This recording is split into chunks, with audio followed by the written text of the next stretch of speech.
Özel programında sizlerle birlikteyiz. Evet, seçim öncesi gündemin hızla değiştiği ve oldukça hareketli bir hafta geçirdik. Kuzey Kıbrıs Türk Cumhuriyeti Cumhurbaşkanlığı seçimlerine çok az bir süre kaldı. Gündem seçimler ve tabii beraberinde yaşanan son gelişmeler. Maraş gündemdeki sıcak yerini koruyor, tartışmaları ve yankıları devam ediyor. Zamanlaması ve şekli bakımından eleştiriler var.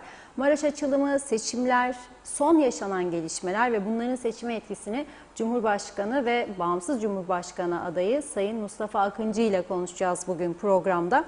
Tabii Maraş konusu Kıbrıs'ın güneyinde de büyük yankı buldu. Tepkiler nasılı az çok biliyoruz ama boyutlarını değerlendireceğiz bugün programda. Öte yandan Başbakan ve Cumhurbaşkanı adayı Ersin Tatar da bugün pandemi hastanesindeydi. Büyük bir bölümünün tamamlandığını gördük biz görüntülerden. Hepsini ve daha fazlasını ve tabii ki sizlerin de katılımıyla birlikte gündem özeli başlatıyoruz. Merhabalar Sayın Akar. Merhabalar Funda Hanım. Herkese hayırlı cumalar diyelim.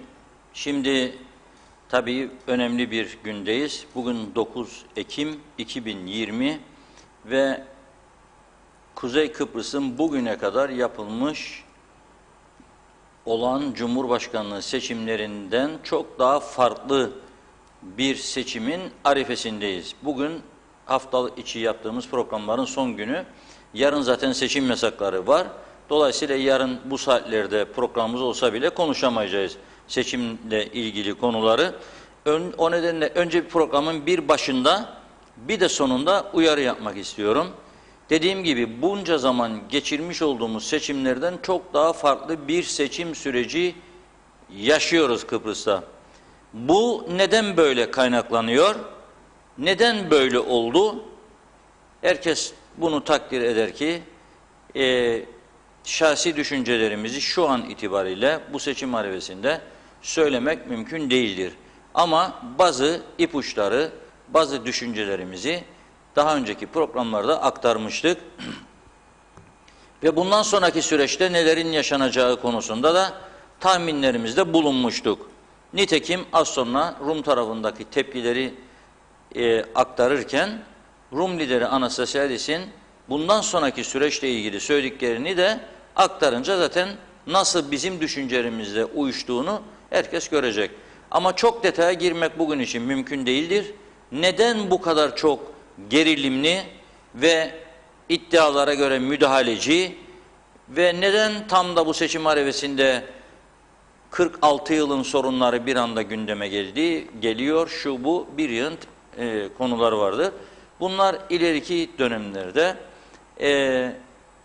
eğer uygun görülürse bugünleri yaşayanlar yazacak, kitaplaştıracak. Bizler de kısmet olursa, sağlığımız yerinde olursa bunları yazıp yayınlayacak, sonra da kitaplaştıracağız. Ama daha önce söylediklerimizle de birleştirdiğimizde kimlerin haklı, kimlerin doğru tespit yaptığı zaten anlaşılacak. Dolayısıyla ileride bunları okuyanlar bir değerlendirme yapma imkanı bulacaklar. Doğru muydu, yanlış mıydı? Ne kadar yanıldık, ne kadar yanılmadık onlar ortaya çıkacak. Şimdi bu seçimler bugüne kadar artık yapılanlar geride kaldı. Yarın, bu gece ve yarın son girişimler yapılacak ama benim adaylara bir çağrım olacak buradan.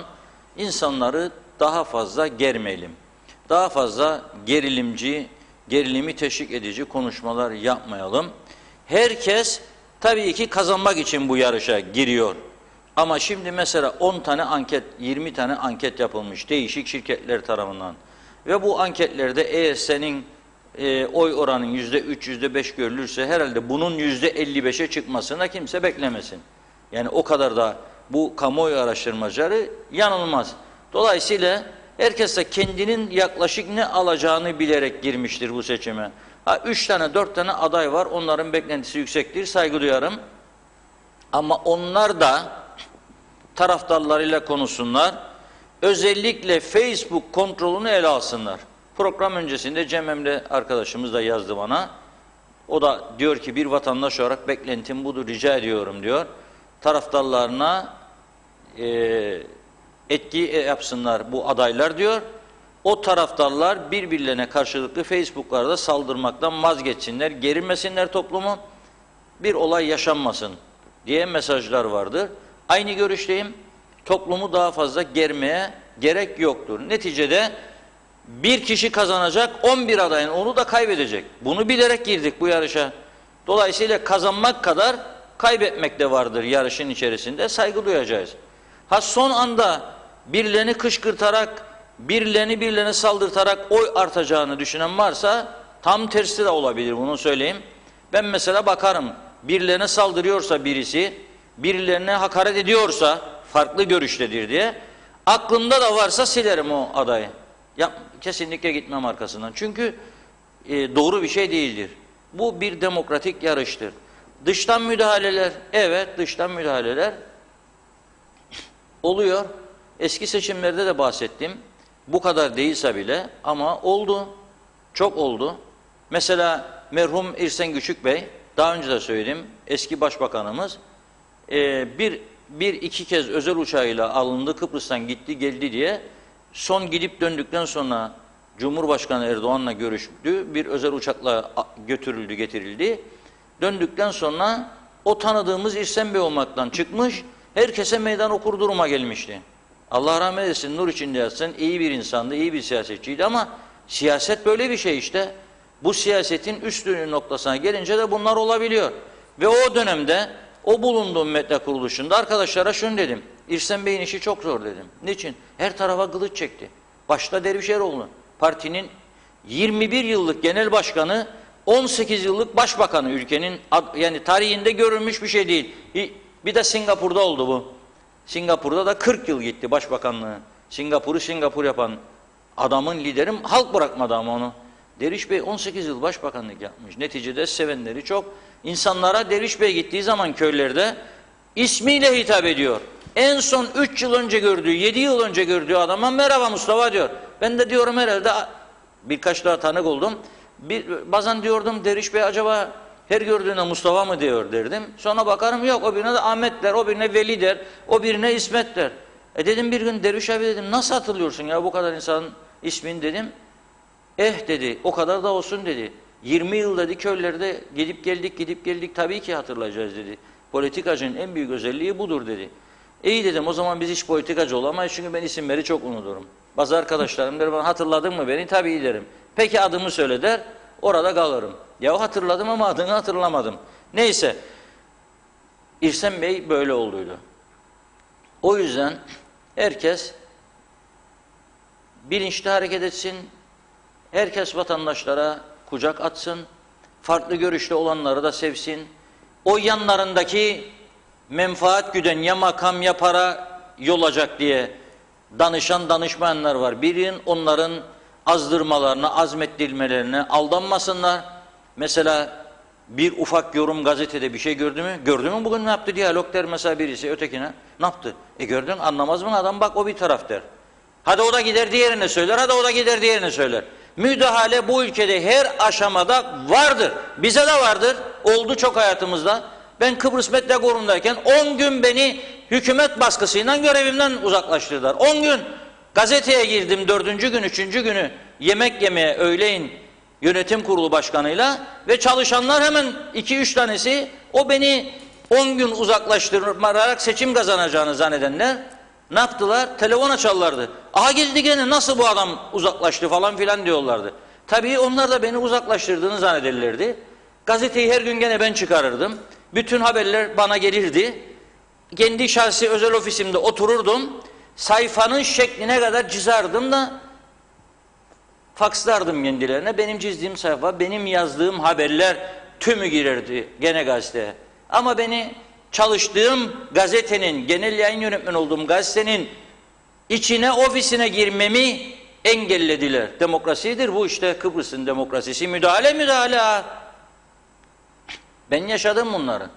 Mesela gene o dönemde bir farklılık yarattık. Gazetecilik daima siyaset gibidir. Gazetecilik yaratıcılık mesleğidir. Değişik fikirler ortaya koyacaksın, tartışma platformları yaratacaksın, insanlarda ilgi uyandıracaksın, onları çekeceksin. Ben eski medya kuruluşuna gittiğimde baktım, uyduda değil televizyon. 8 televizyon 8. sırada, biz anket yaptırdım. 8. sırada. Olamaz. Çünkü anketin bir bölümü nereden seyrediyorsunuz televizyonu diye bir soru vardı. O soruya %78 cevap verenlerin %78'i, pardon 88'i uydudan izliyoruz dedi. Kaldı geriye %12. O %12 karasaldan izliyor seni, ben uyduda değilim. Ben ağzımla kuş tutsam beni kaç kişi izleyecek? Demek ki yanlışlık var burada. Hemen uyduya çıktık. Başka bir mesele. Ne yapmamız lazım? Uydu işi oluncaya kadar televizyonu izletmem lazım. Bari %12'nin 7'sini 8'ini alayım. Biz ilk defa sadece orada başladı bu ilk 100 gün meselesi. Uluslararası Kıbrıs Üniversitesi'nde bir program başlattık. İlk 100 günde ne yapacaksınız diye. Ve her partinin taraftarlarına getirdik salona. Ve adayları da çıkardık karşılarına. Sorular sordurduk. Müthiş bir dönüş oldu bizim televizyona izlenme. Fakat nasıl yaptık bu işi? Sezgin Madencioğlu arkadaşım çatının üstüne çıktı. Antenleri eliyle tutarlardı. Biz uydumuz yok. Teknolojimiz yok. Olmayan teknolojiyle yarattık bir şeyler. Tam yayınlanırken bir gün adaylardan bir, yani diğerleri konuştu, bir tanesi konuşurken yayın gitti. Anten bu dönüyor elinde arkadaşın çatının üstünde. Aman Allah'ım telefonlar gelmiş. Kasıtlı yaptılar diyor sana. Sen konuşurken kestiler. Taraftarlar öyle demiş. Oturun mu yerinize bakalım. Ne yapmaya keseyim sesini? Sesini kesecek olduktan sonra niye oraya çağırayım ben bu adamı? Niye? Bu ülkenin işte bak o üniversite mezunu %95'miş falan filan, bu martavaldır bu. Esas kültürdür arkadaş. Kültür varsa bir toplumda odur önemli olan. Kültür budur. Var mı bizde bir İngiltere kültürü? Kaç kişi üniversite mezunudur İngiltere'den?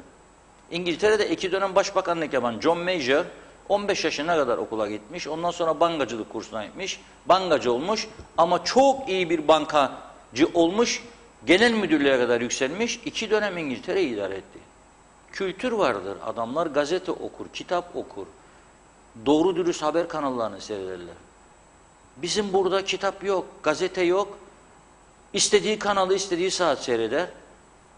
Böyle bir durumda ülke yönetiyoruz biz. Sonra da birileri bize ya yardımcı olacak, ya ne bileyim bir öneri sunacak, ya bir şey yapacak, müdahale. Her zaman var, her zaman oldu bunlar.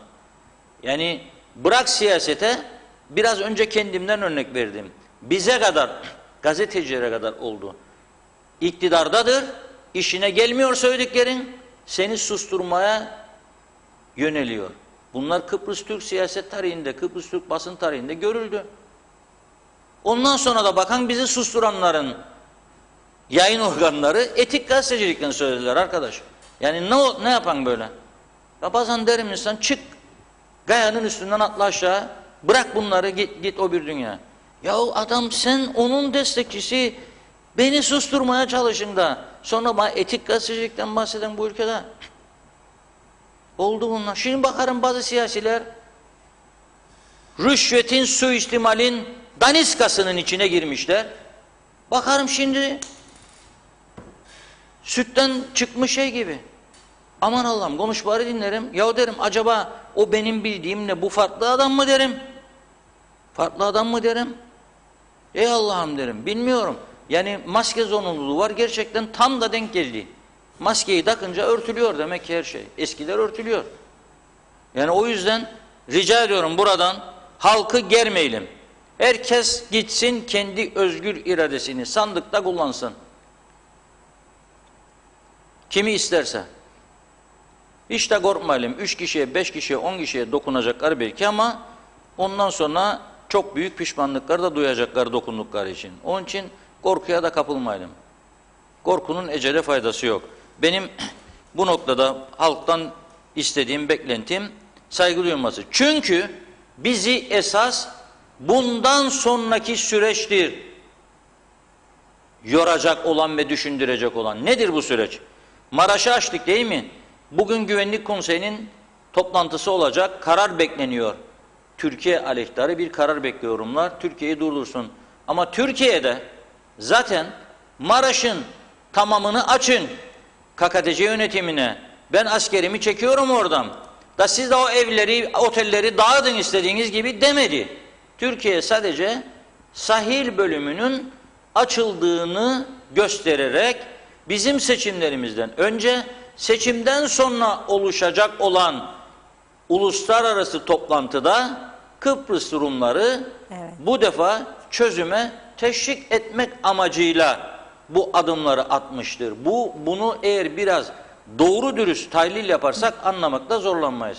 Bunun tahlilini yapmamız lazım. Evet Sayın Akar, Cumhurbaşkanı Sayın Mustafa Akıncı ile bağlantımız hazırmış. Arkadaşlar öyle işaret verdiler. Evet, bugün son programda Cumhurbaşkanı Sayın Mustafa Akıncı ile bir kısa söyleşi yapalım dedik.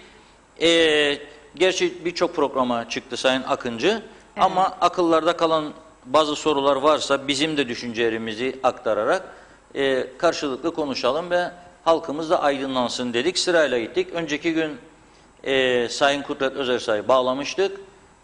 Sayın Tatar zaten dediğim gibi uçakla gitti, geldi, Maraş falan, onu bağlayamadık.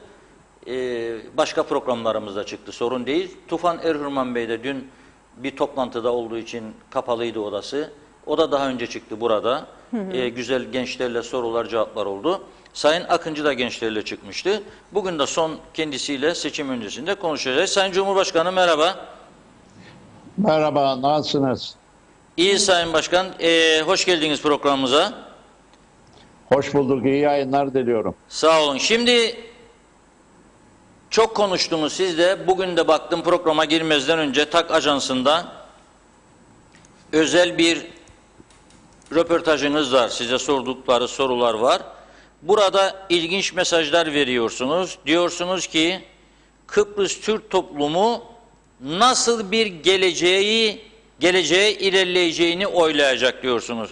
Burada vermek istediğiniz mesaj, yani federal bir çözüm veya başka türlü bir çözüm, Kıbrıs sorun çözümüyle ilgili bir gelişmeden mi söz etmek istiyorsunuz? Bu mesajı mı vermek istiyorsunuz? Reşat Bey, ben günlerdir bu konuyu anlatıyorum zaten. Bir kere Kıbrıs'ta başka seçenekler dendiği zaman bunun üzerinde durmak lazım. Var mı gerçekten başka seçenekler? Bu ses yankı yapıyor kulaklıkta. Evet, biz de duyuyoruz. Söylediğimi kendim dinliyorum. Nasıl olacak bu iş? Diyalog TV'de hep sıkıntı yaşıyoruz sevgili Reşat. Bu konuyu bir çözmeye çalışalım. Ama sabotaj yoktur bizde. Sakın siz de geçmişte öyle dediler. Anlattığım Galiba programda. sabotajı kendi kendimize yapıyoruz biz burada kulaklıklarla. Her neyse, ben anlatmaya devam edeyim. Biz gayet iyi duyuyoruz sizi Sayın Başkan. Şimdi düzeldi galiba ama Evet, gayet iyi duyuyoruz. daha iyi galiba şimdi. Evet, şunu söyleyeyim. Başka seçenekler dendiği zaman biraz gerçeğe döndürmeye çalışıyorum ben olayı. Var mı gerçekten başka seçenek ki Mustafa Akıncı bunu değerlendirmiyor da illa federasyon diyor. Yani iki ayrı devlet, iki ayrı devletin koordinasyonu, konfederasyonu, böyle bir şey yok. Rum tarafı bunu kabul etmez, Birleşmiş Milletler bunu kabul etmez, Avrupa Birliği bunu kabul etmez. İslam ülkelerinin bu konuda herhangi bir iması bile yok. Dolayısıyla gerçekçi olmamız lazım. Neyi yapıp yapamayacağımızı bilmemiz lazım. Genel sekreterle Berlin'de vardığımız bir mutabakat var. Bu mutabakat çerçevesinde ne olacağı bellidir. Beşli konferans için genel sekreter, gayri resmi beşli toplantı için genel sekreter hazırlıklarını yapmakta. Geçen hafta benimle yaptığı video konferansta bunu söyledi. Bu çerçevede bize yardımcı olmak için elinden geleni yapmaya hazır, kararlı bir genel sekreter portresi gördüm ben. Bu oylayacağımız konulardan biri. Yani bu yönde benim ilerleyebilmem için halkımız onayını verecek mi? Bu tavrımızı teyit edecek mi? Pazar gün göreceğimiz birinci konu budur. Yani haklarımızı asla masada bırakmadan her zaman altını çizdiğim eşitlik, özgürlük ve güvenliğimizi elde edeceğimiz iki tane tamamen eşit, eşdeğer kurucu devletten oluşan bir yapıyı zorlayalım mı? Yoksa böyle bu şekilde bir alt yönetim algısı içerisinde yolumuza devam mı edelim? Çünkü bu söylediğim formülün ötesinde daha iyi bir formül yok. Bir vereceğimiz karar budur. Diğer karar da nasıl bir yaşam tarzı istiyoruz? Benim halkımıza önerdiğim 1930'lardan itibaren Atatürkçü yapımızı muhafaza edeceğimiz, demokratik, layık, çağdaş, Avrupa'yı bir medeni toplum olma yönünde ilerleyişimizi sürdürecek miyiz? Ve bir de açık konuşalım, burada gizlenecek bir durum yok. Müdahalelere karşı tavrımız ne olacak? Yani biz nasıl bir toplumsal yapı istiyoruz? Türkiye ile karşılıklı saygı içinde, sevgi içinde elbette. Bizim en yakınımız Türkiye. Onlarla sağlıklı ilişkileri ama eşitlikçi bir düzlemde, iç işlerine müdahale etmeden, halkın iradesine, kararlarına saygı duyan bir yapıyı halkımız istiyor mu? Yoksa işte başkalarının söylediğini yapmaya hazır bir toplumsal yapımız mı var? Ben birincisinin olduğuna inanıyorum. Halkımız kendi aklı ve vicdanıyla yol almak istiyor. Elbette Türkiye ile iyi, sağlıklı ilişki içinde. Ama kendi evinin de efendisi, kendi evinde karar sahibi olmak istiyor. Ben pazar gün halkımızın bunun da kararını vereceğini düşünüyorum.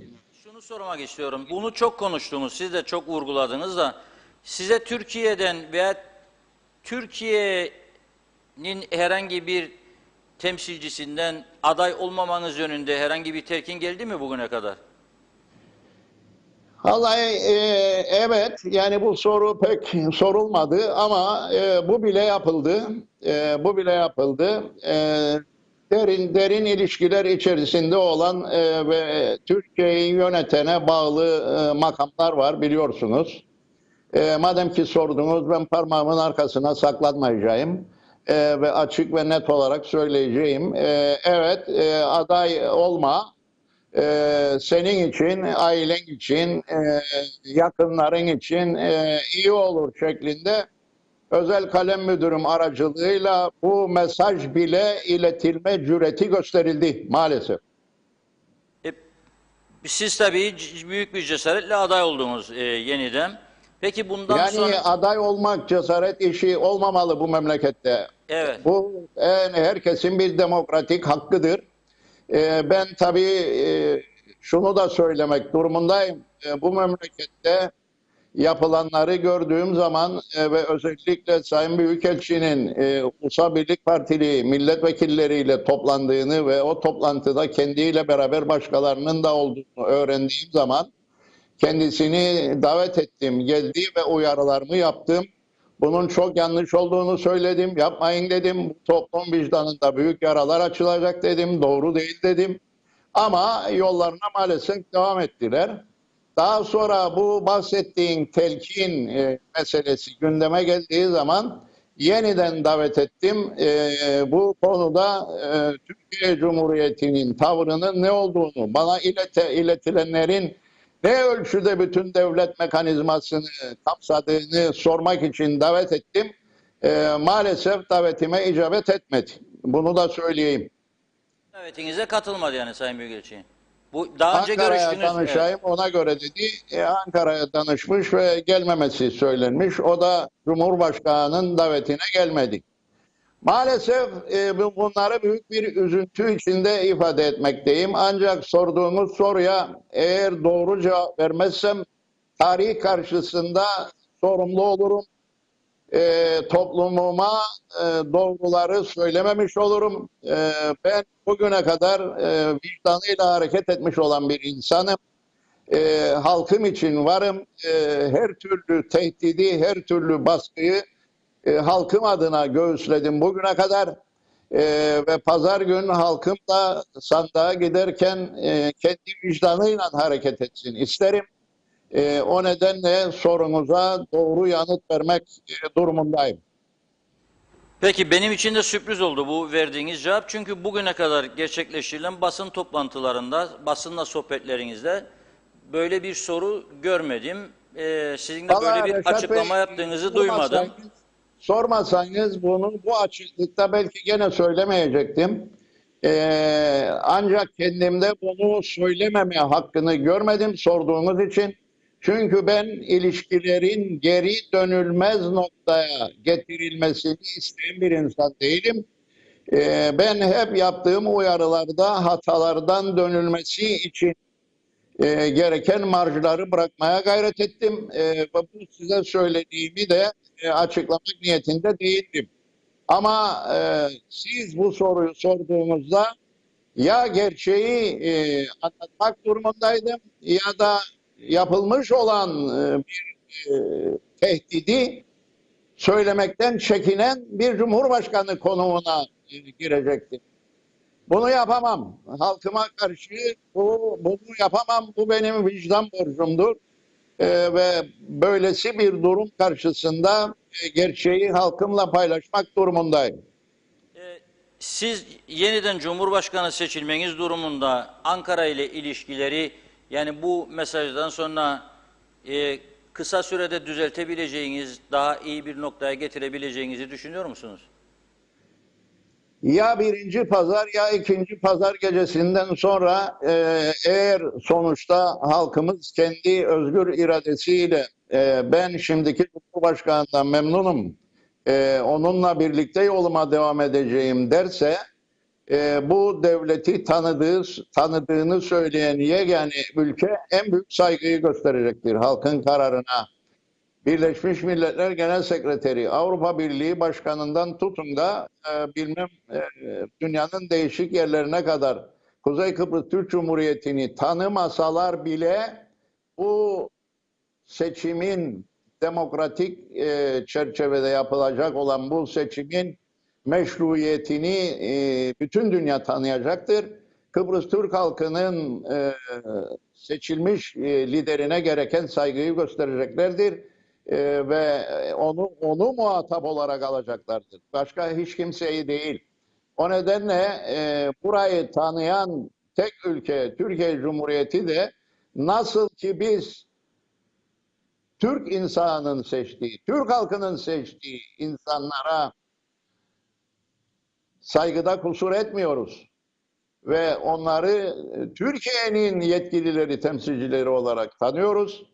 Onlar da Kıbrıs Türk halkının iradesinin sonucunu elbette saygıyla karşılamak durumundadırlar. Ve bunun başka türlüsü mümkün değil. Ben şuna inanıyorum. Eğer biz Kıbrıslı Türkler, onların örgütleri, siyasal, sosyal varlıkları bir araya gelir ve Türkiye ile yeni bir ilişki zeminini yaratmak istediğimizi açık kalplilikle konuşmaya başlarsak, böyle parmağımızın arkasına saklanmadan bu ilişki zemininin doğru olmadığını ve artık anayasal değişiklikler de dahil birçok konuyu artık konuşmanın zamanının çoktan gelip geçmekte olduğunu, burada kendi ayakları üzerinde duran, kendi demokratik yapılanması içerisinde yol almak isteyen, kendi özgün ve özgür kimliğini, demokratik, laik kimliğini korumak isteyen bir yapı olduğunu hep beraber seslendirerek bu yeni ve sağlıklı ilişkiler zeminini kurmak için birlikte hareket edersek göreceksiniz ki çok daha sağlıklı bir zemine ulaşacaktır ilişkiler ve bu seçimde yaşananlar yeni bir dönemin başlangıcı için itici bir motivasyon yaratacaktır. Ve emin olun bundan sadece biz Kıbrıslı Türkler değil, Türkiye'de bundan yarar sağlayacak. Peki şimdi tabii bu müzakere süreci biter bitmez Kıbrıs konusunda bir yeni konferans olacağı artık anlaşılır durumdadır. Az önce siz dediniz ki Birleşmiş Milletler Genel Sekreteri bu konuda size beşli bir uluslararası konferans konusunda hazırlıkları yoğunlaştırdığını söyledi. Rum lideri Anastasiadis'in de bir açıklaması var bugünkü Rum basınında yayınlanan. O da diyor ki Maraş'ın sahil şeridinin açılması yeni müzakerelere gitmemize engel olmayacak diyor. Yani hazır olduğunu söylüyor Anastasiadis de. Bu kadar görüşme yaptınız Crans-Montana'da siz Anastasiadis'le. Artık bu kez iki tarafta ne istediğini, anlaşılmayan hususları bildiğine göre çok kısa sürede bir çözüme ulaşılabilir mi sizce?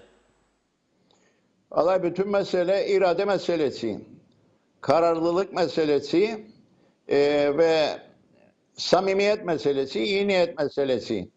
Ben şuna inanıyorum ki Crans-Montana'da Genel Sekreterin söylediği gibi gerçekten tarihi bir başarının eşiğine geldik. Ama olamadığı için tarihi bir fırsat getirildi orada. Berlin'de taşlar yeniden yerine oturtuldu. Gayri resmi toplantı bir hazırlık toplantısı olacak. Niyet varsa, irade varsa gerçekten kısa sürede sonuç alma yönünde ilerlenebilir. Ama niyet yoksa, hani o yerim dar, yenim dar meselesi gibi oynamaya niyet yoksa o zaman yıllar da geçse gene bir yere varılamaz. Bir niyet araştırma toplantısı gibi de değerlendirilebilir beşli gayri resmi toplantı. Orada herkes eteklerindeki taşları döker. Rum tarafı da siyasi eşitliğimizle ilgili artık ayak sürmeyi bırakır ve bu konuda genel sekreterin de katkılarıyla yol alınabilir. Ben ona inanıyorum ve bu yol alınmalıdır diyorum. Daha ileriye giderek, çünkü Doğu Akdeniz artık bir barut fıçısı haline geliyor. Kıbrıs'ta da işte yaşanmakta olanlar bize gösteriyor ki statüko sürdürülebilir değil. Bir şekilde bu sorunu çözmenin sadece Kıbrıs'a değil, Türk-Yunan ilişkilerine, Türkiye-Avrupa ilişkilerine de yapacağı katkıları, Doğu Akdeniz'de sahili bulunan bütün bölge ülkelerine yapacağı katkıları değerlendirdiğimizde öyle inanıyorum ki zamanı gelmiş, hatta geçmiştir Kıbrıs sorununa eğilmenin ve çözmenin. Eskiden beri biz tabii ki bu düşüncedeydik, bu inançtaydık ama bunun sayısının artmakta olduğunu ve Birleşmiş Milletler'in daha bir istekle ve Avrupa Birliği'nin de daha bir istekle bu konuya eğileceğini öngörebiliyorum. Öyle inanıyorum ki bu seçimlerimiz bittikten sonra tabii pandemideki gelişmelere de bağlı olarak Genel Sekreter harekete geçecektir. Türkiye'de bir konferanstan yana olduğunu söyledi. Yani Dışişleri Bakanı Mevlüt Çavuşoğlu çağırdı. Bu konuda benim anlayamadığım bir nokta var. Beşli konferans diye bir çağrı yapıldı. Yani ortaya atılan Türkiye tarafından da. Fakat Rum basınındaki haberlerde Anastasiadis sanki sizinle eşit oturmak istemiyor o masada. O beşliyi şöyle tarif ediyor. 3 garantör, kendisi Kıbrıs Cumhuriyeti Cumhurbaşkanı 4, Genel Sekreter 5. Kıbrıs Türk toplumundan Kıbrıs Rum toplumu temsilcisi de arkada. Böyle bir oluşum olabilir mi sizce? Buna siz izin verir misiniz? Mesela tekrar kazandığınız takdirde. Yani bu saçmalıktan başka bir şey değil. Aynı taktikleri Cenevre'de yapmaya çalıştılar. Crans-Montana'da yapmaya çalıştılar. Orada Kıbrıs Türk tarafı yoktur demediler. Kıbrıs Türk tarafı, Kıbrıs Rum tarafı da vardır. Ama ayrıyeten buna ek olarak sanki Kıbrıs Cumhuriyeti de çağrıldı. Ayrı bir kurumsal yapı olarak bunu anlatmaya çalıştılar. Kimse rağbet etmedi. Başta Birleşmiş Milletler Genel Sekreteri rağbet etmedi. Berlin mutabakatında Genel Sekreterin yaptığı açıklamaya bakın. Cevap oradadır Reşat Bey.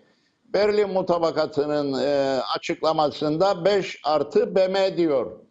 Yani 5 taraf, 3 garantör, Kıbrıs'ın 2 tarafı ve Birleşmiş Milletler. Evet, şimdi bu az önce konuştuğumuz konuyla ilgili birçok sorular var, geliyor. Tabii beklenmedik bir cevap oldu. Ben de şahsen böyle bir cevap beklemezdim. Yani bazı vatandaşlarımız diyor ki 5 yıl önceki seçimde Sayın Akıncı ne der, müdahale olmadı mı o dönemde diye bir soru var. Siz buna nasıl cevap Vallahi verirsiniz? ben bu konularla ilgili gene açığım. Gene parmağımın arkasına saklanmam. Ya rahmetli Yargıç Hakim Zeka Bey'in adaylığından başlayarak Doktor Fazıl Külçe'ye, Oradan günümüze gelinceye kadar Cumhurbaşkanlığı seçimlerinde çeşitli baskılar, telkinler, adaylıktan çektirilmeler oldu. Bu konularda kitaplara geçen anlatımlar vardır. Ama bu denli bir mevcut Cumhurbaşkanının seçtirilmemesi için bu denli açık ve yoğun bir kampanyanın yapıldığını ben hatırlamıyorum. Bu Yapılmadı kampanya demiyorum ama bu kadar açık, aleni ve biraz önce anlattıklarımı da düşündüğünüzde bu kadar ileri gidilen bir tarih ben hatırlamıyorum. Böyle bir olay ben hatırlamıyorum. bu yapılanlar, bir de şöyle düşünelim. İnsan psikolojisi olarak bir de Kıbrıslı Türklerin e, yapısı, düşünce halini ele alırsak ters etki de yapabilir mi? Yani size yararı çıkabilir mi bunun, bu böyle müdahalelerin? Valla ben yapılmasın da kimseye yararı olmasın. Ben birine yararını ya da zararını düşünmem. Yapılan işin vehametini düşünürüm. Yani Kıbrıs Türk demokrasisinin üstüne birinci titremesi gereken Kıbrıs Türk halkıysa ikinci titremesi gereken de Türkiye Cumhuriyeti'dir. Kıbrıs'ta kendi kararını verebilen bir yapının olması en başta Türkiye'yi bir takım töhmetlerden kurtarır. Eğer siz dünyaya burada kendi kendini yönetmekten aciz bir yapı vardır, biz kimi istersek onu oturturuz, istediğimiz makama diye bir sonuç elde edip bunu dünyaya böyle gösterirseniz o zaman işte Anastasiadis'e de en büyük hizmeti yaparsınız. O da çıkar ve bütün dünyaya der ki zaten Kıbrıslı Türklerin bir sözü geçmez. Onların iradesi geçerli değildir. Ben Türkiye'yi isterim karşımda masada. Onlar otursun benim karşımda der ve bu defa haklı konuma geçer. Bugüne kadar çok yaptılar bunu ama kimse kendilerine hak vermedi. Ancak bu şekilde devam edilirse Rum tarafının bu argümanı çok haklı bir noktaya gelir ve bu da en başta bize ve Türkiye'ye zarar verir. Ben yeniden bu konuda çağrımı yapmak istiyorum. Kıbrıs'ta olgun, demokratik, çağdaş bir toplum vardır. Bu toplum kimi nereye nasıl seçeceğini bilir. Ben 45 yılımı verdim bu toplumun içerisinde. Ta ilk kurucu meclis zamanından günümüze Cumhurbaşkanlığına kadar 45 hizmet yılım var. Ve benim bu süre içerisinde gördüğüm Kıbrıs Türk halkının o demokratik olgunluğudur, demokratik hoşgörüsüdür. Ancak hiç alışık olmadığımız durumlarla karşı karşıya geliyoruz. Bu dönemde çok anlattım. Programın dar zamanı içerisinde çok daha fazla aynı konuları tekrarlamak istemem. Ama şu çok açık ve nettir. Kıbrıs Türk halkı kendi demokratik olgunluğu içerisinde pazar günü kendi cevabını verecektir. Buna inanıyorum ve bu cevaptan sonra ilişkiler çok daha iyi bir noktaya gelecektir. Ona inanıyorum. Çünkü herkes bu demokratik cevaba saygı duyacaktır. Bunun başka türlüsü düşünülemez mi? Evet, peki Maraş'ın bu şekilde açılmasına tepki gösterdiniz siz. Çünkü sizden habersiz oldu. Bir de zamanı değildi. Planlanan yöntem farklıydı. Ama bu arada su da geldi. Yani Anamur suyu, kesen su geldi. Suyun gelişini nasıl karşıladınız? Suyun gelişini ilk günden beri memnuniyetle karşıladık elbette. Çünkü insanımız susuz kaldı. Bu su geldiği günde, bugün de Kıbrıs Türk halkı bir tek duygu içindedir. Teşekkür etti ve eder. Ancak böyle bir olayı bile seçim malzemesi yapmak, Yüksek Seçim Kurulu kararlarını hiçe sayarak bunun propagandasını yapmak hiç şık olmadı, doğru olmadı. Ben tabii her zaman söylediğimi, daha önce de söylediğimi, su gelirken de söylediğimi, bu ikinci gelişinde yine söyledim. Ve dedim ki evet bu suya teşekkür ediyoruz. Bu büyük bir proje, güzel bir proje. Yapanlara da teşekkür ediyoruz. Ama Bu topraklara düşen her damla suyu da korumak zorundayız. Çünkü gördüğünüz gibi bir ayda tamir edileceği söylenen boru 9 ayda tamir edilebildi. Yine arıza olabilir, yine zaman alabilir tamirat. O nedenle biz kendi kaynaklarımızı gözümüz gibi korumalıyız. Bunun altını tekrar çizmek istiyorum. Maraş konusuna gelince, Maraş konusunda bir senaryo yazıldı Ankara'da. Sayın Tatar'a da figüranlık rolü biçildi. O da gitti oynadı. Maraş konusunda daha evvel de bir senaryo çizildiydi. Buraya Barolar Birliği Başkanı'nın öncülüğünde bir toplantı yapıldı Kapalı Maraş'ta. Hemen hemen tüm siyasiler davetliydi. Bir tek bu ülkenin Cumhurbaşkanı hariç. Halbuki Maraş konusu, Kıbrıs konusunun bir parçası olarak Cumhurbaşkanı'nın yetkisinde olan bir konudur. Bunu da herkes biliyor. Bizi dışladılar ama birlikte dışlayanlar ondan sonra birbirlerini dışlamaya başladılar. Sayın Başbakan yardımcısından habersiz atıldı gitti Ankara'ya. Kendisine yazılan metni okudu ve Maraş'ta sahil boyu açılmış oldu. Güvenlik Konseyi biraz önce programda söylediğiniz sanırım Güvenlik Konseyi toplanma aşamasındadır. Yani aleyhimize bir karar çıkarsa bu akşam hiç şaşmam. Çünkü bu konuda Birleşmiş Milletler'le çatışma içine girmeden bu konuları yürütelim. Uluslararası hukuk içinde kalalım diye ben defalarca söylemde bulundum. Bu yapılmadı maalesef. Yine bir adaya avantaj sağlamak uğruna böyle bir girişimde bulunuldu.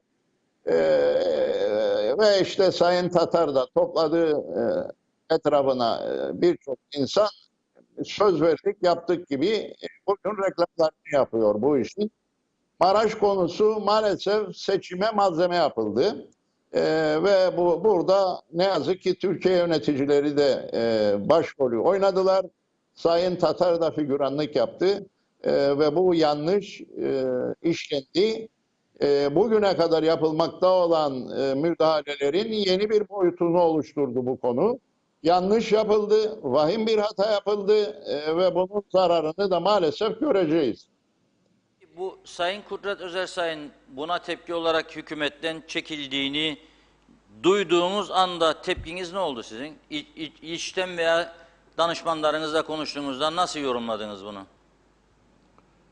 Vallahi Sayın Özersay'ın kendi kararıdır bu. İlk defası da değil hükümetten çekilmenin. Daha evvel de çekildiydi. Buradan da çekildi. Yani ben Sayın Kudret Özersay adına konuşma yapacak durumda değil. Kendi takdiridir, kendi kararıdır. Hayır, o Herhalde açıdan aralarında bu konuda daha önceden belli mutabakatlar vardı. Bu mutabakatların çiğnendiğini gördü herhalde ki bu tepkiyi koydu. Ancak şu kadarını söyleyeyim. Hükümet fiilen bitti ama hukuken resmen bitmiş değil. Çünkü Başbakanın Cumhurbaşkanı'na hükümetin istifasını sunması gerekir Reşat Bey. Henüz böyle bir sunum yapmadı. evet. Peki ben size aslında Kudret Bey'i tabii ki onun kendi kararıdır, inisiyatifidir ama başka bir açıdan sormak istedim. Yani Kudret Bey neticede hükümet ortağı olarak bu seçime girseydi ve ikinci turda iddia edildiği gibi Sayın Tatar'la siz kalsaydınız, Kudret Özersay taraftarları, Halkın Partisi taraftarlarının ikinci turda tercihi Sayın Tatar'dan olabilirdi, yana olabilirdi. Şimdi bunu duyduğunuzda siz bu şekilde Kudret Bey'in partisi çekildi, oh iyi oldu bunlar ikinci tura kaldığımızda bana döner bu oylar diye öyle bir değerlendirmeniz oldu mu, o açıdan sordum. Sevgili Akar, ben hiç bu hesapların içinde olan birisi olmadım. Geçmişte de bugün de. Ben bu tür hesaplar yapan bir insan değilim. Ben Kıbrıs Türk halkının hangi partide olursa olsun ya da partisiz olsun sağduyusuna inanan bir insanım. konulara vicdanıyla yaklaştığına inanan bir insanım. Konulara parti olayı olarak da bakmam, parti taraftarları olayı olarak da bakmam. Yapılan araştırmalarda partiye olan bağımlılığın çok aşırı düzeyde olmadığını, yani partilere genel anlamda çok aşırı düzeyde olmadığını da tespit ediyoruz. Yani %70'lerin üzerinde parti kararıyla, parti bağıyla hareket etmeyecek olan çok insanımız var. Partilerin içinde de kendi adayı eğer kalmıyorsa diğer adayı bir talimatla destekleyecek olan insanların sayısının çok az olduğuna ben inanıyorum. Herkesin bir aklı var, bir ölçüsü var, bir değerlendirmesi var ve diyelim ki hükümet bozulmadıydı. İşte hepsi bütün Sayın Özersay'a oy verenler, onun taraftarları böyle şeye basılmış gibi, düğmeye basılmış robotlar gibi gidip de bir adaya oy vereceklerdi diye bir düşünceye de ben katılmıyorum. Yine o insanlar kendi sağduyulu değerlendirmelerini yapacaklardı. Bugün de yapacaklar. Ve kalan iki, eğer ikinci tur olacaksa, kalan iki aday arasında yeniden bir tercih yapacaklar. Ve bunu tamamen kendi akılları ve vicdanlarıyla yapacaklar. Ben ona inanıyorum ve bunun bu şekilde bütün partiler için de geçerli olduğunu düşünüyorum aslında. Bu seçimler ilk turdan bitebilir mi sizce? Yoksa ikinci tura siz de kesin gözle mi bakıyorsunuz? Vallahi gelişmeler o kadar çok hızlı ve beklenmedik şekilde oluyor ki bir de katılım oranıyla ilgili olarak da bilemiyoruz. Yani çok farklı bir seçim yaşıyoruz aslında. O nedenle birinci turda bitebileceğine inanan çok insan var benim etrafımda. Vatandaşlardan alıyorum bu duyumları. Birinci turda bitsin, birinci turda bitebilir diyenler var. Ama ikinci tura da kalırsa dünyanın sonu değil. Ben bu konuda çok zaman kalmadı. 48 saat sonra göreceğiz diyorum zaten. Son bir soruyla kapatalım, sizi yormayalım. Çok yoğunsunuz. Artık son saatlerinizdir seçim propagandası için. İkinci tura kalmanız halinde bir önceki seçimde daha mı rahattınız şimdikine oranla? Çünkü farklı bir seçim var dediniz. Bu defa çok farklı baskılardan söz ettiniz, müdahalelerden söz ettiniz. Bu seçim daha mı rahatsınız geçmiş seçimlere oranla, yoksa aynı mı rahatlıktasınız? Yani kazanacağınız umudu açısından soruyorum. Valla ben bu seçime benim bireysel bir seçimim olarak bakmıyorum. Bu seçim tamamen toplumsal iradenin sınavının seçimidir. Toplumsal gelecek kaygılarıyla zaten katıldığım bir seçimdir. Bireysel anlamda yaklaşsaydım olaya aday olmak gerekmeyebilir ama toplumsal kaygılarla hareket ettiğim için adayım. Hep söylerim, yani ben bu adaylığı yapmasam 10 binlerce insan kendini bulamayabilirdi bu seçimde. E, Bu adaylık o açıdan da son derece önemliydi. Halkımızın duygularına, hislerine, düşüncelerine tercüman olduğum inancıyla zaten ben bu adaylığı gerçekleştirdim. Bireysel anlamda ben kendiyle barışık bir insanım. Bu seçimler bakımından da öyleyim. Kişisel ikbal peşinde olmadım hiçbir zaman. O nedenle sonuç açısından bireysel anlamda bir kaygı taşımıyorum. Halkımızın vereceği takdiri neyse, vereceği karar neyse birey olarak ben buna hazırım. Ruh hali olarak hazırım. Ama toplumsal açıdan, toplumsal kaygılarla baktığım için olaya, o anlamda tabii ki kaygılarım var gelecek açısından. Ve bundan dolayı bu seçimin son derece önemli olduğunu düşünüyorum. Bundan dolayı halkımızın endişe etmeden sandığa gitmelerinin çok önemli olduğunu düşünüyorum. Ve hep tekrar ederim, bütün konuşmalarımda, sizin programda da böyle kapatalım istersen. Sandığa gidiniz sevgili yurttaşlar. Bir bakkala gitmekten, bir markete gitmekten daha tehlikeli değildir sandık çevresi. Orada dezenfektanlar olacak, bir defalık, bir atımlık eldivenler olacak. Peyderpey içeriye alınılacak, odalar havalandırılacak. Kısacası orada bu salgından etkilenme riski hemen hemen yok gibi. Ama sandığa gitmemenin toplumsal riski çok daha büyüktür diye düşünüyorum.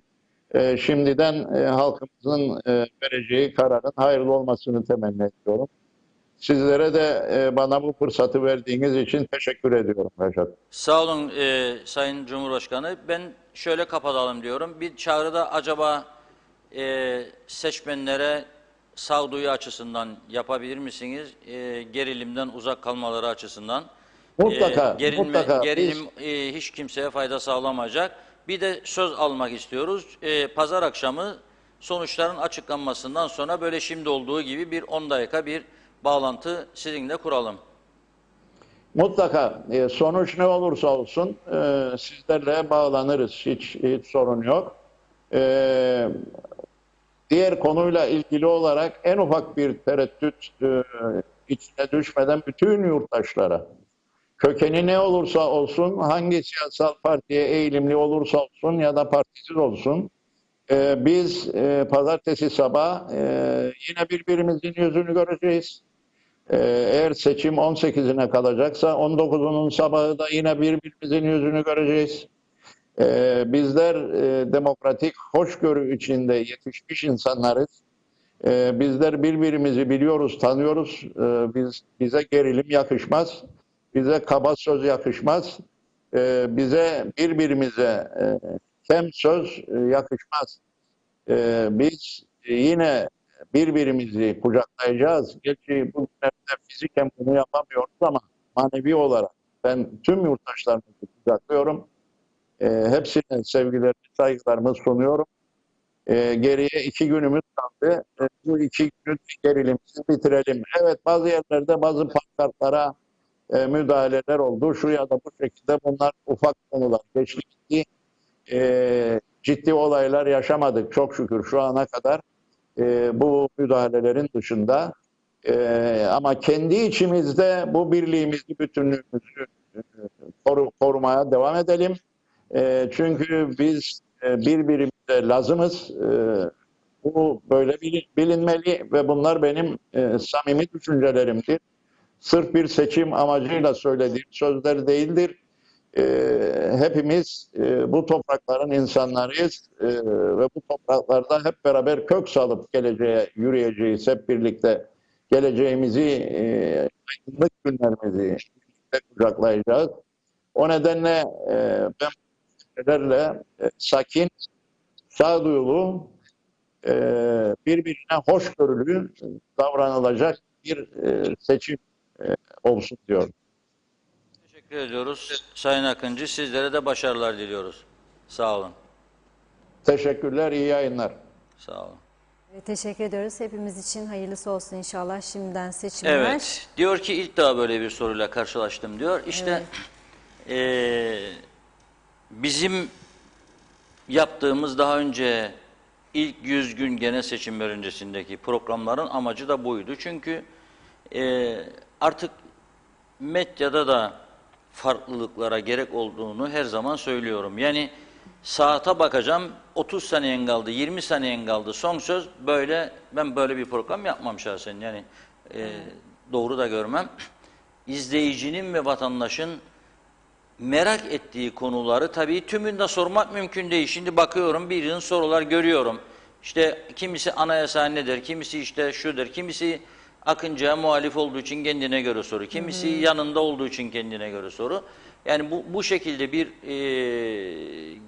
ortam zordur. Yani tüm soruları öylesi de böylesi de zaten esas önemli konularda insanın konuşturabilmesi önemlidir konuklarını, siyasetçi, özellikle böyle bir seçim arifesinde soru sorarak gerçekleri ortaya çıkarma, öğrenme ve vatandaşın daha sağduyuyla karar vermesine yardımcı olmaktır önemli olan. Bütün adaylara da konuştuğumuzda benzeri soruları soruyoruz. Kudret Özersay Bey mesela geçen gün programımıza paylaştı, katıldı.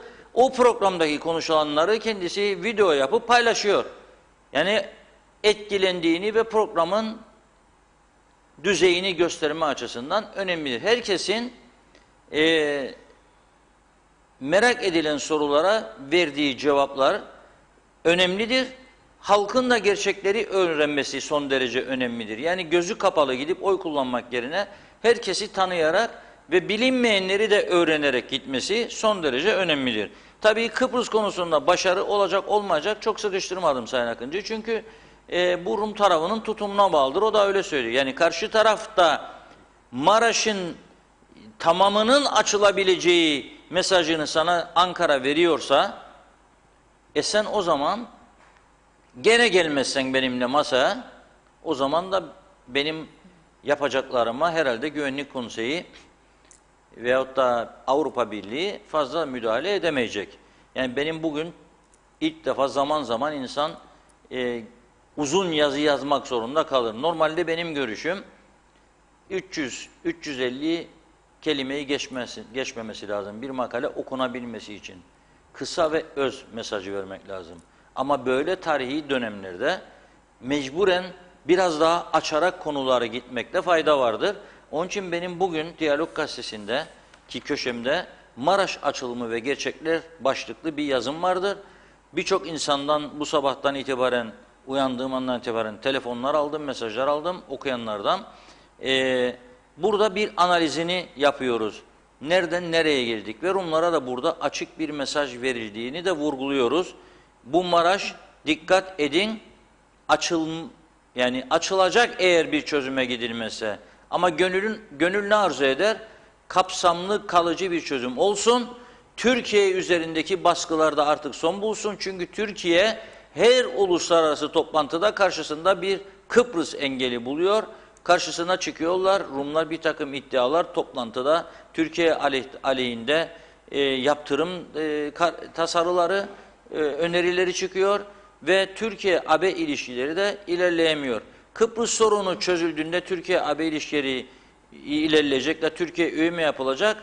Evet, Türkiye'nin AB üyesi yapılması konusunda çok daha farklı şartlar vardır, kolay değildir.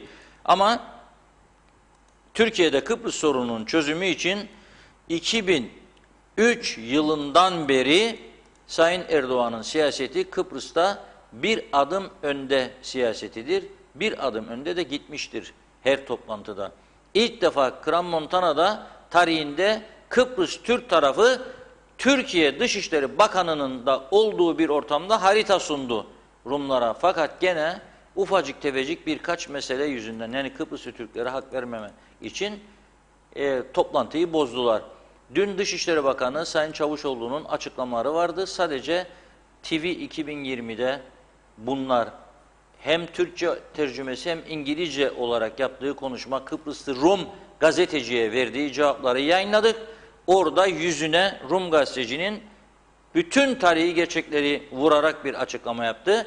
Dedi ki sizin Cumhurbaşkanınız Kıbrıslı Türklerle benim halkım hastanesini bile paylaşmak istemiyor demiş. Anastasiadis ve bunu söylüyor Sayın Çavuşoğlu kendisine. O zaman şimdi o görüşten vazgeçiyor mu? Avrupa Birliği de Rumlara, Yunanistan'a bu baskıyı yapacak mı? Birleşmiş Milletler yapacak mı? Ve artık bir uzlaşıya gelecekleri mi? Nedir arzulanan? Rum tarafının da sürdürülebilir olmayan bu katı siyasetini bizi dışlayarak çözüme gitme siyasetini bırakması ve uzlaşıya yaklaşması lazım. Bizimle bu ülkede bütün olanakları doğal gazıdır, başka kaynaklarıdır paylaşmasını bilmelidir. Ve bununla ilgili bir de en önemlisi güvenlik endişemizdir. Neden güvenlik endişesi? Çünkü geçmişte yaşananlar vardır. Onları da biliyoruz. Halkımızın ezici bir çoğunluğu Türkiye'nin garantörlüğünün devamını ister. Zaten masada kalan ağırlıklı iki konu bir dönüşümlü başkanlıktır, bir de garantörlük meselesidir. Yoksa diğer konularda zaten gerekli uzlaşılar sağlandı. Mülkiyetin ne olacağını herkes biliyor. Yani bugün bilmem derse birisi okumadı. O zaman okusun. Yani mülkiyet sorunun nasıl çözüleceğini ben bazen söylüyorum burada. Olur mu Rum'u ayaklarından vuracağım diyor. Nasıl vuracaksın? Mahkeme kurulacak. Bunun kararı verilmiştir. Mahkemeye gidecek herkes. Yani malını adam geri istiyorsa öncelik mal sahibinindir. Bizim de olduğu gibi. Rum tarafı bizim mallarını ne yapıyor? Son 2 haftadır ilginç haberler okuyorum Rum basınında. Baf Belediye Başkanı'nın Rum tarafı güneyde kalan bütün Türk mülkleri bir vasiliye verilmiştir. Rum İçişleri Bakanı'nın başkanlığındaki bir yönetem. Ve her sene bütçeye de para koyuyorlar Türk mülklerinin tadilatı, tamiratı falan filan için. Ama son aldıkları bir kararla Baf'taki mülklerin kullanımı, değerlendirilmesi konusunu Baf Belediyesi'ne verdiler. Ve Fedonos diye bir belediye başkanı var. Son haftalarda devamlı manşetlerde gazetelerin bazıları tabii memnun oluyor. Fanatik gazeteden bahsetmem ama tarafsız olan bir gazeteleri var, özellikle orada var. Ve Rum Meclisi'ne de kadar geliyor konu. Adam meğer keyfi bir şekilde Türk mülklerini istediğini yıktırıyormuş. Eskidi kardeşim, yıktırıyor. Orayı park alanı yapıyor. Kendine menfaat sağlayacak güzel bir park alanı yapıyor ya bilmem başka bir şey yapıyor. Yıktırıyor Türk evlerini diyor. Veya bazılarını keyfi bir şekilde genişletiyor, üstünü çıkıyor, altını genişletiyor falan filan. İstediğine veriyor diyor. Kullanım hakkını. Bu yani sadece bizim tarafta olmadı. Bu iş dünyanın bunu da görmesi lazım. Bizim mülklerimiz de durumdadır acaba güneyde. Havaalanı, 2 havaalanı, Larnaca ve Baf, arazinin büyük kısmı Kıbrıslı Türklere aittir. Daha önce de söyledim, Tatlısu, Mari'deki deniz üssü, oradaki Türk topraklarının üzerine kurulmuştur orası. Elektrik santralları, birçok mezarlıkları, yeni yolları Türk arazilerinin üstünden geçirilmiştir. İstimlak ettim diyor, tanınmış devletim diyor, bir miktar para atıyor bankaya ve istimlak ettiğini söylüyor. Dolayısıyla ama mülk konusunun nasıl çözüleceği kararlaştırılmıştır. Mülkiyet Mahkemesi kurulacak. 2 yabancı, bir Türk, bir Rum olacak o mahkemede. 2 yıl içinde mahkemede başvuruları çözüme bağlayacak. Bu süre zarfında oturduğun evin tapusunu göstererek ipotek veremeyeceksin, borçlanamayacaksın, kiraya veremeyeceksin, kiracı olamayacaksın ve ta ki çözülsün diye. Bunlar biliniyor zaten. Demek ki 2 tane çok önemli konu var. Ama Rum liderinin bu Maraş açılımına rağmen müzakerelere gitmemize engel olmayacak bu adım demesi demek ki hemen seçimin arkasından ciddi bir şekilde Kıbrıs konusunun gündeme geleceğini gösteriyor. Bundan bahsederken Maraş açılımıyla ilgili dün Rumların akşam saatlerinde Derinya'da eylemi oldu. Bugün tüm gazetelere bakamadım ama çoğunu gördüm. Gene Diyalog Gazetesi farkı, övünmek için söylemiyorum bunu ama bizde çok farklı bir manşet var bugün. Kuzeyde sevinç, güneyde öfke dedik. Bir fotoğraf koyduk kuzeydeki sevinç, üst tarafta. İnsanlar yığılmış kapıya bekliyor geçecek. Altına da koyduk Derinya'daki eylemden görüntüler. Onun videosu da var o eylemden. Bu da dün akşam Derinya sınır kapısında Maraş'a yakın Rumların gerçekleştirdiği eylemin görüntüleridir. Orada diyorlar ki Maus'a özgürlük istiyoruz. Kıbrıs'ta Maus'amıza özgürlük istiyoruz diyor Kıbrıslı Rumlar. Evet. Yani Maraş'la ilgili gelişmeler böyle. Bütün dikkatler şu anda artık Birleşmiş Milletler Güvenlik Konseyi'nin bu akşam alacağı karara yönelmiştir dikkatler. Büyük bir ihtimalle bizi kınayan ve daha fazla adım atılmamasını öngören bir kararın çıkması bekleniyor. Rumlar da buna odaklandı. Biz de buna odaklandık. Bekliyoruz. Evet, dilerseniz biraz izleyici mesajlarımızı başlayalım diyeceğim ama bu konuda bugün zorlanacağım gibi gözüküyor açıkçası. Çünkü Maalesef ki bazı mesajlarda hakaret içeren terimler de var. Dolayısıyla böyle biraz yavaş ama ayıklayarak devam etmem gerektiğini düşünüyorum. Sayar Aker, demokrasi kazansın, kim seçilirse seçilsin, halkın bu devirde karnının doyması imkansız demiş. Evet, Ömer Paşaoğulları, Sayın Akıncı bu seçimi kaybetti diyor.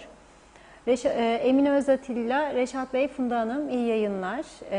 Sordunuz Türkiye ile ilişkilerin yakınlaşması yönünde cevap vermedi. Avrupa'dan bahsetti demiş. O kısmının eksik kaldığını düşünüyor izleyicimiz. Yine Sayar Aker diyor ki Birleşmiş Milletler hiçbir sorunu aklı başında çözemedi. Bizi bu davada da zorlamaya gelmez demiş. Cem Emre, iyi ki Sayın Akıncı'yı bağladınız. Daha önce de aynı fikirdeydim. Konjektür çerçevesinde ama şimdi eminim. Türkiye'nin seçimlerde kimi desteklediği konusunda sağ gösterip sol vurmak bu olsa gerek. Türkiye Kıbrıs konusunda çözüm yanlısı bir liderle masaya oturmak istiyor. O yüzden geçen seçimlerde olduğu gibi ortam TC'nin buraya müdahale ediyor havasını aldı ve Türkiye burada halk üzerinde bunun ne yönde etkisi olduğunu çok iyi biliyor demiş. İnşallah hayırlısı olur toplumumuz için diyor. Evet, Emine Özatilla, Reşat Bey diyor, son dönemde anlaşamadı, kendi söyledi, şimdi ne oldu diye sormuş. Saltuk Uludağ, Akıncı'nın daha önce verdiği bir röportajda Rumlarla barış için KKTC topraklarının hepsinden değil ama bir kısmından vazgeçmeliyiz demişti. Hala bu sözlerini savunuyor mu diye sormuş. Emin Mehmet, biz Türk, onlarda Helen, fark var ve bizi istemiyorlar. Bu ısrar niye demiş. Bekir Aydın, kimseye verilecek bir karış toprağımız yoktur. Kimse buna yeltenmesin. Bu topraklar kanla canla alındı. Avrupa Birliği, Birleşmiş Milletler'in işi gücü Türk düşmanlığı, yolumuza birlik ve beraberlikle devam. İnşallah bu Rumlar önce feda edilen canlarımız onların hesabını versinler demiş. Onlar Maraş'a bir adım bir şey verilmemeli diyor. Eyvan Çelik, 5 yıl oyaladınız, bir kere daha seçersek anlaşacağız mı diye sormuş. Hayriye Sporcuoğlu, Kuzey Kıbrıs'ta demokratik bir toplum var diyorsa hala TC'yi neden suçlanıyor demiş. Evet, Murat Şenkul yine aynı yaklaşım. Ana muhalefet de çağrılmadı o toplantıya. İlla tek mağdur can sıkmaya başlamayın demiş. Canınızı sıkmayın demiş. Evet, Emin Mehmet, su tamiratının gecikmesine salgın hava şartları etkili olmuştur. İstemediğimiz suyu avantaj deyip harcamayalım diyor. Evet, Yusuf Tuncer Barkut'un demek istediğini gerçekten anlayamadım. Para mı aldınız diyor Akıncı'yı eleştirmek için ama herhalde diğer mesajlara verilen bir cevap da olabilir genel olarak diye düşünüyorum. Radiye Mehmet, iyi yayınlar sizlere. Bu kadar yaygaraya gerek yok. Çünkü hiçbir başa geçen hükümet, kimse 46 yıldır boşa zaman harcadıklarını çok iyi bilirler. Artık laf kalabalığı yapacaklarına bu memleketi kalkındırmaya harcasınlar. Anavatanla beraber diyorum. Yazıktır bu pandemi döneminde demiş. Evet, Emin Mehmet, irade sandığa vicdanla girecek. Bu Ali Cengizlerden bıktık. Ajanlar, sandık tehlikesi, yok tehdit, Burneyi Sultanımı seçiyoruz demiş. Sayar Aker, demokrasi kazansın diyor. Kim seçilirse seçilsin, halkın bu devirde karnının doyması imkansız demiş. Hasan Hulusioğlu, ben çok rahatım. Kıbrıs Türk halkının iradesinin satılık olmadığını göstereceğimiz için diyor. Emin Mehmet, felsefe demagoji, pazar gelsin rahatlasın herkes demiş. Saltuk Uludağ, soydaşlarımız gereken cevabı vereceklerdir diyor.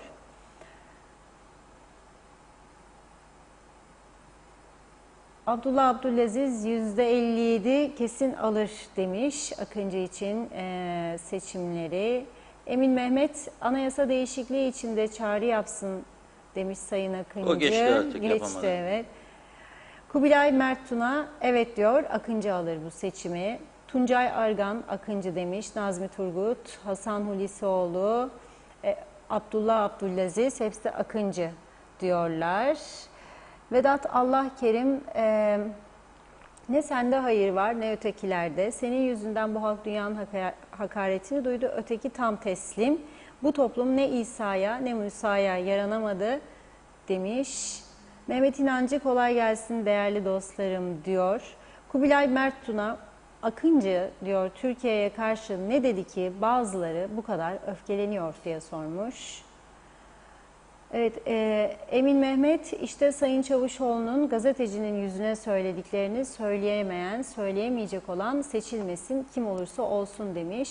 Evet, izleyicilerimizden Erol Canseç bir yazı paylaşmış. Uzun zamandır açıklamaya çalıştığım Kıbrıs sorunu ve buna benzeyen dünyadaki birçok ülkeler gibi artık dönüşü olmayan yeni bir dünya düzeninde toplumların ayakta durabilmeleri ve hayatlarını sürdürebilmeleri için büyük güçler tarafından alınan kararlar neticesinde mutlaka ve mutlaka ülkeler ve devletler arası barış artık kaçınılmaz olduğunu ve Kıbrıs'ta bir barışın ileriki günlerde hızlı bir şekilde hayata geçileceğinin en önemli gerekçesi diyor. Uzunca da bir metin paylaşmış. Keşke süremiz el verse yazının tamamını okuyabilsem. Emin Mehmet işte bizim sorunumuz olayı 74 olarak algılamamız. 63 göçmeninin zarar ziyanını ödeyemez Rum da biz bu masaya bunları koyduk mu diye sormuş. Evet, Füsun Harel Musa Su İçmez iyi yayınlar diliyorum diyor. Gündem ani değişiyor demiş. Gündem ani değişiyor, yetişemiyoruz. Ufak ülkede tüm işler örümcek ağına dönüşmüş. Sil baştan yeni yüzler hizmet edecek, hizmetkarlar diyor. Evet, Tunay Arıgan bir eleştiride bulunuyor. Elimden geldiğince gerçekten mesajları okumaya çalışıyorum sevgili izleyenler ama mesajların arasında da sonuçta biz bir Türk kültüründen geliyoruz ve biz kim olursa olsun, Cumhurbaşkanı olsun, anamız, babamız, yani büyüklerimize biz zaten saygı, sevgiyi konuşuruz, sizli bizli konuşuruz. Ama şimdi öyle mesajlarda maalesef ki hakaretler var ki inanın Reşat Bey. Küfürleri atlayalım. Küfür olmaz onları zaten. inanın okuyamıyorum. Küfür zaten yayın yasaklarına Hani giriyor. adam hani böyle acayip sıfatlar da var. O yüzden Küfürler yayın yasaklanıyor. Zaten başka bir önemli konumuz daha var. evet. Ona geçeceğiz. Şimdi tabii Maraş'ın açılması bir sahil yolunun sabah saat 9 ile 5'e kadar sınırlı bir şekilde askerlerin kontrolünün açılması Rum tarafına ve dünyaya aslında masaya gelsin Rumlar çözüme teşvik edilsin mesajıdır bana göre. Esas verilmek istenen mesaj budur. Yani bakın biz sizi daha bir 46 sene daha beklemeyeceğiz. 46 sene daha burasını kapalı tutmayacağız. Eğer siz hala daha uzlaşmaz tavrınızı sürdürürseniz. Bu bir. İki, bazı kesimler de var bizde. Maraş'ı açıp da bizim işleteceğimizi ve orasını bir ikinci Singapur haline getireceğimizi söylüyorum. Burada bu tür yorumlara kesinlikle katılmıyorum. Çünkü bir defa o Maraş'ın ayağa kalkabilmesi için ne kadarlık bir maliyet gerektirdiğini bilmek lazım. En az maliyetli hesapları bile çıktığında bundan 10-15 sene önce 15 milyar dolardan bahsedilirdi. 20, 22, 30, 40 diyenler vardır. Ama bu en düşük maliyet hesabı 15 milyar dolardı. Çok iyi hatırlarım. Daha altını kimse söylemedi. Zaten mümkün değil. Nerede bu para? Ben 15 milyar doları da bıraktım. 15 milyon Türk lirası acaba Girne marinasına ayırabildik mi? 15 milyon Türk lirası. 1,5 milyon Türk lirası ayırabildik mi? Yollar çöktü. Tarihi antik limanda. Teknelerin sığındığı yerde orada tekneleri bağladıkları bütün ahşap geçişler hepsi çöktü, kırıldı. Elektrik direkleri koptu. Bir betonlama yaptılar bir ara yürüyüş yoluna. Geçicidir dediler. Bunu kaldıracağız, parke döşeyeceğiz. Onu yapmadılar. Her taraf dökülüyor. Korkunç bir kirlilik var. Antik limanı biz elimizde mamur edemedik. Restoranların üstündeki binaların çoğu yıkılmaya tutmuş. Onları tamirata zorlamıyorlar. Adama git sor kaç paradır? Senin yukarıda 2 odalı daire diye sor. 2 milyon dolar diyecek sana. Ama adam o bir taraftan 20 bin Türk lirası verip de düşen pancurlarını tamir etmiyor, boyamıyor, duvardan dökülen sıvaları yenilemiyor. Neresini bizim Maraş'ı açacak da Singapur yapacak ya? Kim kimi kandırır? Mümkün değil. Mümkün değildir. Maraş'ı Singapur yapmamız zaten. Biz önce Singapur'dan falan vazgeçtim. Singapur'u gitsinler görsünler, ben gördüm diye rahat konuşabilirim. Singapur'u gitsin bir görsünler de ondan sonra konuşalım. Singapur öyle lafla Singapur olmadı. Turizm Singapur'u patlattı. Son yıllarda da eğitimde çok başarılı. Turizm yatırımcılarına şapka çıkaran bir ülke oldu. Biz burada turizmcileri kovuyoruz. Yatırımcıları kovuyoruz, istemiyoruz. Pandemi sürecinde bütün darbeyi turizmcilere vurduk. Bir de Rum tarafına bak bakalım. Bugünkü Rum basını okuyorum. Haravgi gazetesinin manşeti. Haremleriyle birlikte diyor vatandaş oldular. Başlık Suudi Arap mahpuslarla birlikte 42 kişiye vatandaşlık verildi diyor. Şimdi bu ayrı bir yatırımdır. Bu resort kazino yatırımıdır. Bu Limassol'da gelen sene bitecek. Bak 600 milyon euroluk yatırımdır bu. Kimdir bu yatırımı yapan? Makaolu şirket, Çinliler, Hong Kong. Dünyanın en büyük kazino işletmecileridir yapan bunu. 2021 yılında gelecek sene burası faaliyete girecek. Burada dev bir kazino var. Burada otel kompleksi var. Burada barlar, kafeler, eğlence merkezleri var. Bak gösteriyor işte. Tanıtıma bak. Villalar var. Daha plan üstünde satılmış villalar. Milyon eurolara. Plaj kısmı var. Alışveriş merkezleri var.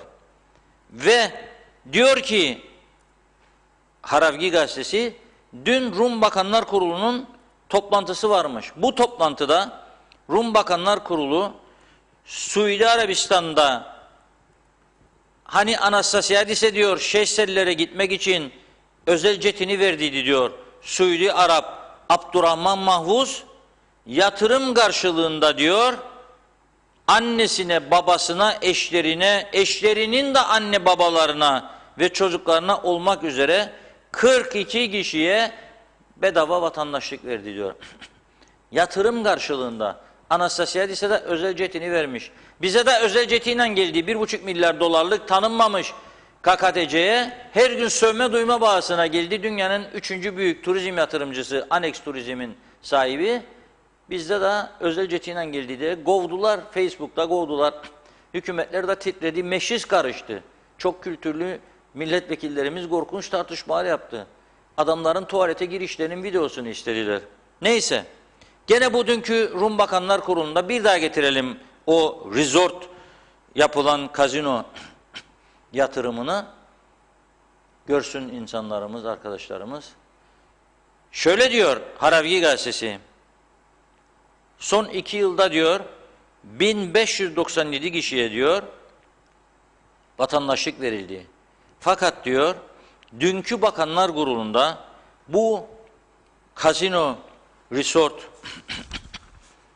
işletmecilerine diyor ekspres prosedür sağlandı diyor.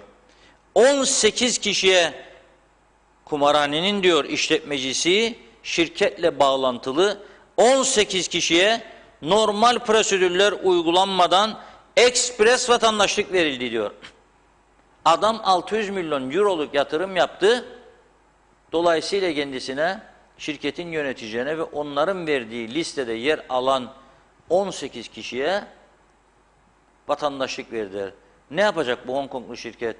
600 milyon eurosu olan adamlar sadece Kıbrıs'a yatırımı 600 milyon euro. Korkunç bir dünya çapında kazino işletmecilikleri var. Büyük servetler var. Çünkü Avrupa Birliği imkanları var. Gidip gelecekler Avrupa ülkelerindeki işlerini daha rahat takip edecekler düşüncesiyle. Bizim bir de buraya düşünelim. Ajda Pekkan'a dünya çapında ünlü bir sanatçıya vatandaşlık verdik diye sanki aldı da bizim vatandaşlığımızı da yedi bizi yuttu bizi bitirdi diye ne saldırılar yaptılar zamanında düşünüyorum da nasıl üzülüyorum. İçine düştüğümüz bu durumları gördükçe nasıl üzüyorum. Ve adamlar bu Kuzey Kıbrıs tanınmamış. Uçakları yok, doğru dürüst bağlantısı yok. Türkiye'nin dışına seferleri yok. Türkiye'den buraya seferlerde 2 uçak şirketine bağımlı bir yer. Gemileri yok, kruz gemileri yok, hiçbir şey yok. Ve bu ülkeden medet umarak buraya gelip 200 milyon ile 600-700 milyon dolar arası yatırım yapanlara nasıl saldırılar, nasıl kahramanlıklar, ellerindeki plajı aldık diye zafer paylaşımlar yapanlar, nasıl ayakta durduğunu bir anda unutan kahramanlar var bu ülkede, nasıl maaş ödeyebildiğini unutanlar var, saldır batırıp yok etmek için. Şimdi işte bu seçimlerden sonra ikinci bir seçim mutlaka gündeme gelecek, bu bellidir. Çok yakında, çok yakında. Ama gidilmesi gereken yol bu ülkeyi kurtaracak, bu toplumu kurtaracak ve bu ülkeyi kurtaracak tek yol başkanlık sistemidir. Öyle Maraş'ı da alalım da açalım da yıkalım da Rum'u kovalım da Singapur yapalım demek ucuz kahramanlıktır arkadaş. Önemli olan elindekini bile mamur edemiyoruz biz. Yatırımcıları döverken kimse gidip onları sahiplenmiyor bu ülkede. Mecliste çıkıp onları dövenlere kimse ses çıkarmıyor. Aman ben dokunmayayım da benim çocuğu da yarın işe alırlar ya da işten durdururlar, terfi ettirmezler falan filan korkusuyla bu ülke bir yere gidemez. O yüzden yarın ne yapacaklar? Şimdi bu yıllardır saldıranlara, Türk yatırımcılara saldıranlar yarın ne yapacak? Gidip Makaolu şirketi, Hong Kongluları kovacaklar. Güney Kıbrıs'tan çözüm olduğunda ya da Facebook'a saldıracaklar bunlara. Anında zincirlere bağlanıp götürürler. Saldırsın bakalım. Neler olur? Yani biraz da etrafımızda olup bitenleri görelim. Son 1,5 yıl içerisinde, 2 yıl içerisinde diyor 1597 kişiye vatandaşlık verildi. Suudi Arabistan şeyhine, Abdurrahman Mahfuz'a ve tüm ailesine 42 kişiye vatandaşlık ekspres, Casino Otel Resort yatırımını yapan Hong Konglu şirketin de 18 tane yöneticisine ekspres vatandaşlık vermiş Rum Bakanlar Kurulu. Çünkü orada başkanlık sistemi var. Başkanlık sisteminde başkan ve bakanlar oturur, toplanır, yetkisindedir. Ekspres vatandaşlık özel gerekçeyle der, verir özel gerekçeyle vatandaşlığı bitirir. Bizim bu tarafta İçişleri Bakanlığı'na başvuracak, İçişleri Bakanlığı Bakanlar Kurulu'na götürecek, ondan sonra meclise gidecek, bağırmalar, çağırmalar. Zaten almak isteyen varlıklı insanlar vazgeçer. Senin KKTC vatandaşlığın, pasaportunun acaba geçerli olduğu bir tek yer var mı? Onu söylesen bana. Yoktur. Bitti iştir bu iş. O zaman cevap burada basittir. Yani vatandaşlık verdin, senin olacak birine vermedin. Bunun niye kavgasını yaptık biz bu kadar zamandır? Ona vatandaşlık verdik şikayet, buna vatandaşlık verdik şikayet. Esas önemli olan bu ülkeye bir kuruşluk yatırım yapmayan binlerce insana sen verdin. Her parti döneminde vatandaşlık. Esas şikayet edilmesi gereken nokta budur. Ama yatırım yapan adamlara elbette bütün dünyanın yaptığı gibi sen de şapkayı çıkarmak zorundasın. Aksi halde yatırımcı getiremezsin. Evet, seçimden önceki son programımız bu. Sizin de söylediğiniz gibi. Yine mesajları okuyalım. Ondan sonra kapatırız. Musa Su İçmez diyor ki iyi yayınlar diliyorum. Gündem ani değişiyor, yetişemiyoruz. Ufak ülkede tüm işler örümcek ağına dönüşmüş. Sil baştan yeni yüzler hizmet edecek. Hizmetkarlar lazımdır diyor. Sayar Aker, Maraş'ı yıkıp her iki halka özgürlük şehri kurulmalı demiş. Haberlere elveda diyor. Evet, Nazmi Turgut, Maraş'a dökeceğiniz asfaltı Dipkarpaz'a dökselerdi, gidin görün, yol yok, turistler gidemiyor, yazık demiş. Emin Mehmet, biz bizi severiz diyor. İşte o olmayanlarımızla dik ve eşit olmak isteriz demiş. Evet, mesajlar şimdilik bu kadar. Evet, Reşat Bey, buyurun. Bir önemli konuya daha değinmek istiyorum. Bu önemli konu ise hükümetin başından beri yanlış icraatlarla ilgilidir. Bu pandemi sürecinde yanlış icraatlarla ilgilidir. Nedir bu yanlış icraatlar? Bakınız, her gün 1550 tane işçimiz güneye gidip geliyor. Gitsin mi gitsin. En büyük desteği sınır kapılarının açılmasına burası verdi, biz verdik. Bu yayın kuruluşu. Gitsinler, aç susuz kalmasın insanlar. kazançlarını sağlasınlar, memleketlerine, evlerine sağ selim dönsünler diye. Bunun dışında PCR testi yapıp gidip gelenler var. Bunların dönüşte, güneyden dönüşlerinde karantina şartı yoktur.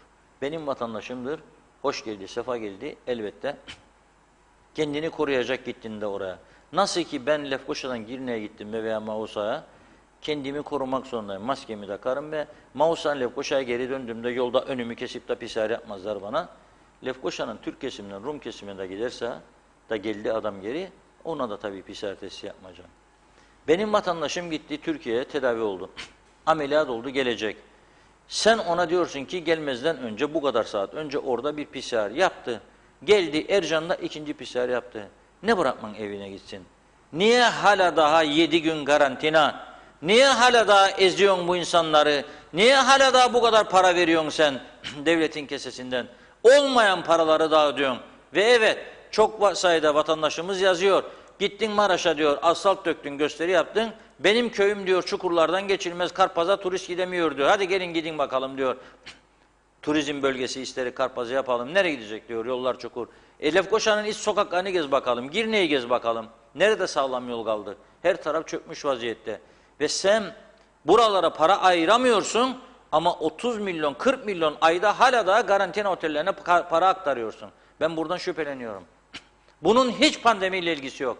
Benim evim varsa beni evime bırakacaksın gideceğim. Bu vatandaşlık haklarına, özgürlüklerine müdahaledir. Yoktur benzeri bir ülkede bunun yaptıklarını, bunların yaptığını.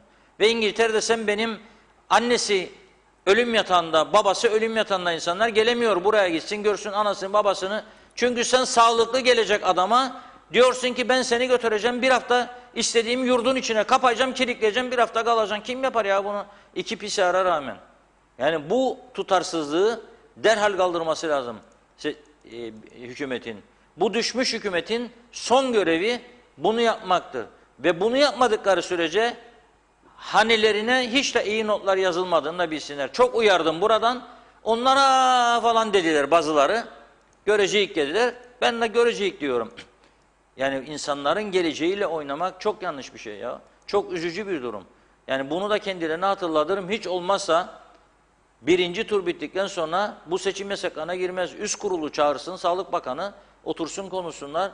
Hatta bugünden değerlendirsinler bu işi. İnsanlara eziyet çekmeyelim. 7 gün 4 seni karantinaya sokacağım diyor. Ne demek ya? Bu mesajı vermek istedim. Bir de başlangıç yaptığım mesajı söyleyeyim, kapatalım. Pazar günü bir defa çok farklı bir program sunuyoruz izleyicilerimize. Gündüz vakti yeter zaten bugüne kadar gerildi insanlar. Herkes birbiriyle tartıştı, birbirine söyleyeceğini söyledi. Bu akşam da yarın 4'e kadar da söylemler devam edeceğinden eminim. Ama kışkırtma olmasın lütfen. Herkesin görüşüne saygı duyulsun. Biri çıkıp mertçe derse ki diğer bir adayın eşofmanını veya onun bir sembolünü göğsüne takar, ben bu seçimde buna oy vereceğim derse, o adaya oy vermeyecek olan buna sövmek yerine, saldırmak yerine saygıyla karşılasın. Öteki de onun görüşüne saygıyla yaklaşsın ve birbirimizi parçalamayalım, küçük bir toplumluk. Sonra söylüyorum, bir sonraki seçime, hatta genel seçim erken olacaksa, iyi adam bulamayacak bu toplum. İyi aday çıkmayacak karşısına. Daha da kötüye gidecek, daha da kötüye gidecek. Rüşvetler, suistimal, hırsızlık daha da artacak bu ülkede. Burası mafyalaşacak, tam bir mafya cenneti olacak. O yüzden iyi insanların çıkmasına da engel oluyor bunlar. Ona saldır, buna saldır, korkuyor iyi insanlar. Yok diyorlar. Memlekete hizmet etme arzusu var ama korkuyor çünkü çok temelsiz, yalana dolana dayalı saldırılar var. Yani görüyorum ben bunları, izliyorum ve üzülüyorum. Ayrıca da bu tip insanlar zannetmesin ki desteklediği adaya katkı sağlıyorlar. Tam tersi ona da zarar veriyorlar. Bu bir. İkincisi, biz tabii seçim sonuçlarını saat 17'den itibaren Üstüdyo'da, burada canlı yayında Çiğdem Aydın, Alihan Pehlivan olacak. Günün gelişmeni verecekler. Ta ki seçim yasakları kalksın. Zaten sandıklar 18 kapanır. Ondan sonra 1 saat sonra yaklaşık başlar neticeler verilmeye. Burada an ve an grafiklerle birlikte arka cephede de ekibimiz, herkes çalışacak, vereceğiz. Gündüz ise güzel, sosyal içerikli, kültürel içerikli programlarımız olacak. Sanatçılarla söyleşiler, sağlık programları, yemek programları ve güzel bir film tam boyda onu vereceğiz. 17'ye kadar süreç böyle geçecek. Bizde seçim yasaklarını delme ya ona ya buna yoktur öyle bir şey. Siyasetten uzak 17'ye kadar böyle bir ama ara ara saat başı da adayların oy kullanmalarından tutun, sandık başına söylediklerini tutun, dünyadaki gelişmeleri tutun. Onlar tabii ki seçim yasaklarına girmeyen her şey saat başı haber bültenlerinde verilecek. Bunun dışında güzel, herkesi mutlu edecek. Sabah uyandığında diye TV 2020'yi açacak. Seçim sonuçlarına kadar başka kanala geçmeye ihtiyacı duymadan, buradan ayrılmadan gidecek. Nitekim şu anda da öyle olduğunu biliyorum. Gittiğim yerlerde de görüyorum. Hiç tahmin etmediğim yerlerde kapıyı açıp girdiğimde bakıyorum TV 2020 Diyalog diyor tabii vatandaşlar hala daha. TV 2020 yerine Diyalog TV izlerim derler. İzlemeye devam etsinler. Yalan dolan yok. Herhangi bir adayın tarafını tutma yok. Herhangi birine saldırı kültürü yok. Doğru, dürüst yayıncılık ilkemiz vardır. Bizi pazar günü her zaman olduğu gibi takip etsinler. Ağzınıza sağlık. Çok teşekkür ediyoruz Sayın Akar. Evet sevgili izleyenler, Gündem Özel'in de bugünlük sonuna geldik. Reşat Bey'in de söylediği gibi çok yoğun bir hafta sonu bizleri bekliyor. Bizler de TV 2020 ekibi olarak an beyan gelişmeleri sizlerle paylaşmaya devam edeceğiz Bir diyerek. yapayım bu arada. Mikrofonumu Evet. çıkarıyordum ama daima öyleymiş insanlar kendini en sona bırakırmış. Ben de Sonunda. hep öyle yapıyorum. Tabii bu arada ben de saat 20'den sonra sonuçların belli olmasından sonra burada olacağım sizinle birlikte ve hem seçim sonuçlarını değerlendireceğiz yine tarafsız bir gözle hem de az önce Sayın Akıncı'ya da söyledim onunla da ve ikinci tura kalacak kim olursa olsun onlarla da ikinci tura kalmayıp da ikinci turla ilgili düşünceni aktarmak isteyen diğer adaylarla da mümkün olduğu kadar geniş bir yelpazede konuşmaya çalışacağız. Ama özellikle ikinci tura kalan ilk iki adayla da buradan bağlantı kurmaya çalışacağız ve onların görüşlerini de aktaracağız. Diyerek programımızı burada noktalıyoruz. Şimdiden ülkemize hayırlı olmasını diliyorum. Hoşça kalın.